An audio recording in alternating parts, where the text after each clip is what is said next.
Boa tarde, pessoal. Estamos aí nas Soluções Scooter. Hoje eu vou estar mostrando para vocês aí, ó.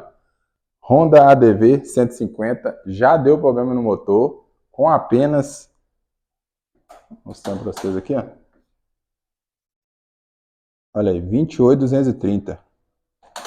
Muito pouco rodado, né?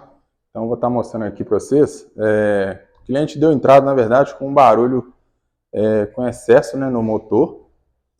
E aí, eu estava me perguntando aqui, né, o que poderia ter sido, né, se foi mau uso do cliente, se não trocou o óleo corretamente, né, ou se talvez o cliente, né, acelerava bruscamente, não andava corretamente com a motocicleta, né. Mas enfim, eu desmontei e aí eu identifiquei aqui que foi problema de fábrica na parte interna do motor.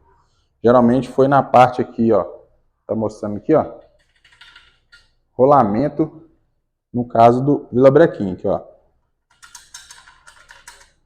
Então, essa peça trabalha aqui, ó, na parte interna do motor. Como ela funciona aqui o tempo todo, né? Aí, ó.